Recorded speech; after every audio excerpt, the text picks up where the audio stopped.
2005-ൽ മർക്കസിൽ തിരുകേശമുണ്ട് എന്ന് താങ്കൾ പറയുകയുണ്ടായിട്ടില്ലേ? ഉണ്ട്. അതെവിടെ നിന്നാണ്? അത് വേറെ രണ്ട് വഴിക്ക് ലഭിച്ചതുണ്ട്.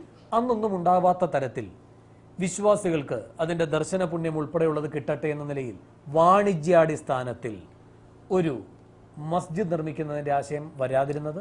അത് രണ്ടും തെറ്റാണ് നിങ്ങൾ പറയുന്നത്.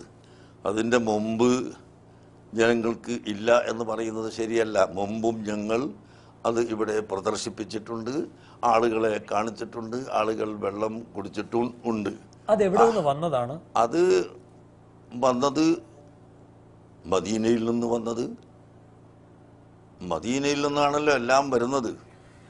ശ്രീ കാന്തപുരം, പക്ഷെ അതിന്റെ വഴി താങ്കൾ പറയുന്നില്ല. എന്തിനാണ് അതിലൊരു രഹസ്യം? ഇല്ല, ഒരു രഹസ്യവും ഇല്ല. വഴിയൊക്കെ പറഞ്ഞു കഴിഞ്ഞിട്ടുള്ളതാണ്, ഇനി രണ്ടാമത് പറയേണ്ടതില്ല. മദീനയിൽ നിന്ന് വന്നിട്ടുള്ളതാണ്.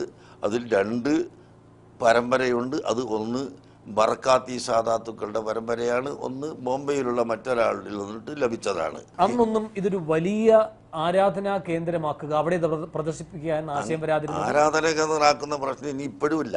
നബിയുടെ തിരുശേഷിപ്പ് കാണാൻ ഒരു അവസരം കിട്ടുക, നബിയുടെ തിരുശേഷിപ്പ് കാണാൻ വരുന്ന ആളുകൾക്ക് നിസ്കരിക്കാൻ പറ്റിയ ഒരു വലിയ പള്ളി ഉണ്ടാക്കണം എന്ന് മാത്രമേ ഉള്ളൂ. എന്ന് പറയുമ്പോൾ 45 കോടിയുടെ പള്ളി, അത് പിന്നെ എഞ്ചിനീയർമാരുടെ തീരുമാനം ഉണ്ടാവും. അത് പള്ളി എന്ന് പറഞ്ഞാൽ പള്ളി മാത്രം പോരല്ലോ.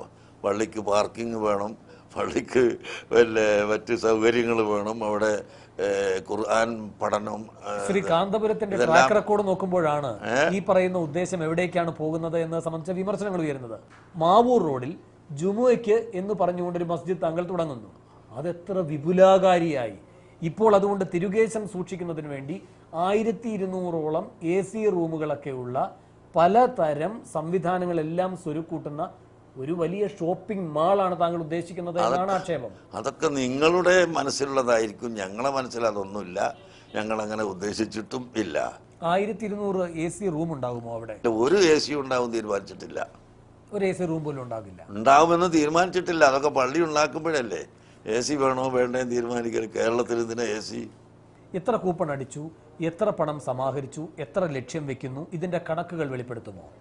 നിങ്ങളോട് വെളിപ്പെടുത്തുകയില്ല.